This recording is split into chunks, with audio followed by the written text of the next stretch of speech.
Pôs a mão sobre a cabeça do homem, como alguém que curasse doenças com fé em Deus. O assovio e o clique do ar comprimido do êmbolo parecia uma porta se fechando. O homem escorregou, sem fazer ruído, para o chão. Um buraco redondo na testa, de onde o sangue borbulhava e escorria sobre seus olhos, carregando consigo seu mundo visível, do qual se desprendia vagarosamente. Xirgu limpou a mão no lenço.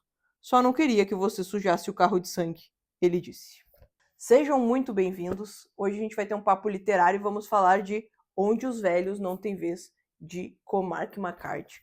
É o primeiro livro desse autor que eu tô lendo. Eu gostei bastante, assim. Primeiro que ele é cheiroso. Não sei se é alguma coisa da editora, mas ele veio com um cheiro muito gostoso, né? Quando a gente passa, assim, dá pra sentir. Mas eu achei uma pegada bem interessante. Quando eu abri, logo já senti isso. É uma questão de experiência do cliente também, né? Onde os Velhos Não Têm Vez foi escrito em 2005 e há boatos de que ele foi escrito para ser um roteiro de filme, né? Acabou que ele não foi adaptado em 2005, ele foi lançado como livro e ele é muito roteirizado. Isso foi uma coisa que me pegou bastante nesse livro, que é possível a gente realmente imaginar cenas, os cortes, os movimentos. É possível até imaginar os movimentos da câmera durante a leitura. Isso é bem legal. Tem algumas peculiaridades, assim, eu diria, que é a... o ritmo de escrita dele. Ele é um livro que não usa, durante os diálogos, não tem travessões, então tu não consegue definir. Às vezes eles aparecem no meio de uma narrativa, no meio de uma ação, e isso, durante as perseguições, durante as cenas mais rápidas do livro mesmo, mantém um ritmo muito legal. No início, às vezes, a gente pode até se perder um pouco, mas depois tu pega o ritmo da leitura dele, desse tipo de escrita. Eu não sei se nos outros livros são assim, eu ainda não li outros dele, é a minha primeira leitura dele. Eu achei bem interessante. O livro foi adaptado para o cinema depois, no caso ele foi lançado em 2005 e 2007 foi lançado o filme Onde os Fracos Não Têm Vez, que é inspirado nesse livro. Eu não vi o filme, mas dizem que é muito parecido, né? E como ele já é muito roteirizado, faz muito sentido que tenham usado as cenas pro filme, né? Então a sinopse desse livro é a seguinte: nós vamos acompanhar aqui 3 personagens principais. O Liu Moss, que é um jovem veterano do Vietnã, né? Um soldador que mora ali na região do Texas, onde esse livro é ambientado, né? Na divisa do Texas com o México. A gente vai acompanhar também o Xerife Bell, que é um cara aí já mais velho, que já tá querendo se aposentar, já tá no final ali da carreira dele. E o Anton Chigurh, que é o nosso matador de aluguel. Esses 3 personagens principais vão fazer o enredo desse livro. E o que cada um tem a acrescentar é muito interessante, né? Porque a gente tem o Limosa ali como um cara simples, que vive uma vida pacata, mora num trailer, né? Super tranquilo. E tá ali, nas primeiras cenas do livro, ele tá ali caçando antílopes pelas regiões ali do Texas e se depara com uma cena que vai mudar a vida dele, né? Provavelmente que foi uma troca ali, uma venda entre cartéis, né? Uma venda de drogas que deu errado. Então ele chega lá e ele vê, se eu não me engano, são 8 corpos, né? Muitos tiros e ele tá sozinho ali. Só que dentro disso ele acha uma mala com 2,5 milhões de dólares e heroína. Ele pega essa mala e vai embora. A partir daí a gente tem todo o desenvolver da história, né? Porque nós temos o Xerife Bell que chega nessa cena para entender o que aconteceu e nós temos o Anton Chigurh que foi designado para recuperar esse dinheiro. O desenrolar do livro é em cima da trama desses 3 aí, um jogo ali de gato e rato que eles ficam brincando. Fechou os olhos, sim. Fechou os olhos e virou a cabeça e ergueu uma das mãos para desviar o que não podia ser desviado. Chigurh atirou em seu rosto.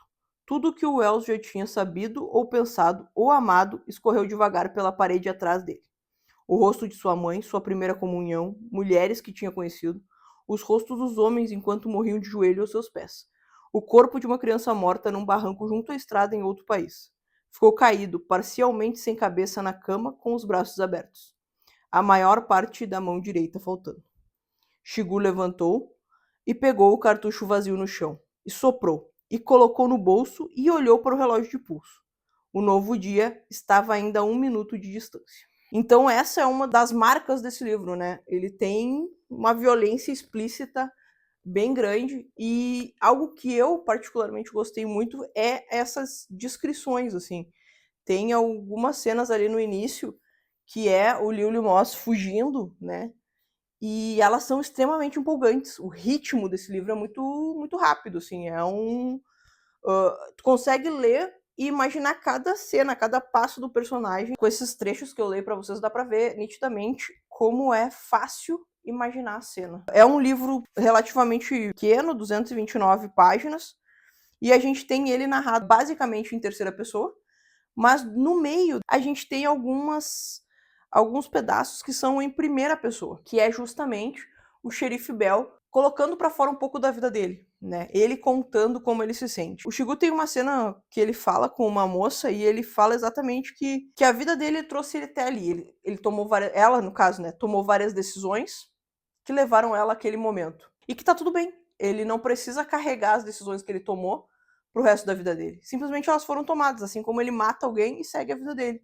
Né? Ele tem uma linha de conduta muito fria nesse quesito. Enquanto o xerife Bell, nessas cartas que ele escreve, cartas ou diário, não deixa explícito no livro, ele realmente fala sobre o passado dele, né? Sobre como ele carrega algumas coisas que simplesmente estão consumindo ele, sabe? Não são coisas absurdas, assim, mas são coisas que, para ele que tem uma índole muito forte, acaba que ao longo prazo isso vai corroendo ele, né? E aí hoje ele tá num momento da vida ali, tu percebe durante o livro, que ele não se encaixa mais. E é engraçado porque ele é o cara que eu passei o livro inteiro querendo que ele encontrasse com o Shigu.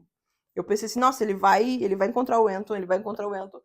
E ele nunca encontra. Ele tá sempre um passo atrás. Então, isso tudo mostra como ele tá defasado. Realmente, para mim, ele foi um livro que desenrolou muito bem, foi fácil de ler, eu fiquei angustiada com algumas cenas. O detalhamento dela é tão grande que eu me peguei fazendo careta, com asco em alguns momentos. Eu desviei os olhos mesmo, ter uma imersão muito gostosa nesse livro. Até, faltando umas 10 páginas pro final. Eu entendo que seja o que dá realmente nome ao livro. Até o embate final ali entre o Lily Moss e o Anton Shigu, o livro tá muito empolgante. Só que depois que termina esse embate, a gente fica com o drama do Xerife Bell, que é esse drama de ser muito velho, de não conseguir se adaptar às coisas novas, né? Ele fala muito sobre a juventude, e eu acredito que o livro demonstra muito bem isso, sabe? Onde os velhos não têm vez.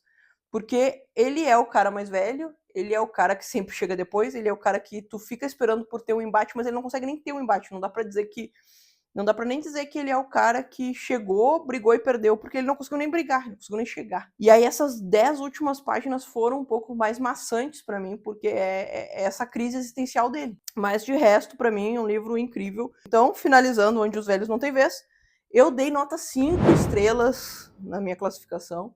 E eu acho que é um livro fácil de ler, eu li em 2 dias.